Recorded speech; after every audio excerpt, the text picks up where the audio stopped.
എല്ലാവർക്കും കുട്ടി ടോക്സിലോട്ട് സ്വാഗതം. അപ്പോൾ ഗൈസ്, നമ്മൾ നേരത്തെ ഒരു വീഡിയോ ചെയ്തുകൊണ്ട് ഇന്ന് നമ്മൾ നല്ല അടിപൊളി തട്ടുകട ബീഫ് വരട്ടി ഉണ്ടാക്കിയേക്കുവാണ്. അപ്പോൾ നമ്മൾ പാത്രത്തിൽ വാഴയിലേക്ക് വെച്ചു. അപ്പോൾ ബീഫൊക്കെ എടുത്തു. ഗൈസ്, നല്ല പൊളിയായിരുന്നു.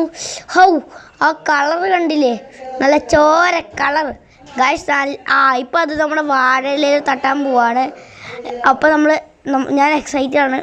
ഓ, വാഴയിൽ തട്ടുമ്പോൾ കറുപ്പ് നിറം കണ്ടല്ലേ ഗൈസ്, എന്ത് ഭംഗിയാ. അപ്പം നമുക്കിത് കഴിക്കണം. അതിൻ്റെ വീഡിയോ ഇപ്പോൾ വരും. ഇപ്പം ഞാൻ കഴിക്കാൻ പോവാണത്. ഞാനാണ് ഫസ്റ്റ് കഴിക്കാൻ പോണേ. അപ്പം ഞാനാണ് ഫസ്റ്റ് കഴിക്കാൻ പോണേ. ഞാൻ കഴിക്കാൻ പോവാണ്. ചോറിട്ടു, നല്ല മുടുപൊടാതിരിക്കണ പഞ്ഞി പോലിരിക്കണ ചോറ്. ആ ചോറ് കഴിക്കാൻ നോക്കാം. നമുക്കിപ്പോൾ ഇപ്പോൾ രസമൊക്കെ ഒഴിച്ച് ബീഫൊക്കെ എടുത്ത് ഞാൻ ഇടാൻ പോവാണ്. ഗായ്സ്, കഴിക്കട്ടെ. ഞാൻ കഴിക്കാൻ പോവാണ്. ഇപ്പോൾ കഴിക്കും ഗായ്സ്. എൻ്റെ മോന് ഗായ്സ് സെറ്റ് സാധനമാണ്. അത് ഒടുക്കത്തെ ടേസ്റ്റ്. അതും വേറെ തട്ടുകട സ്റ്റൈൽ.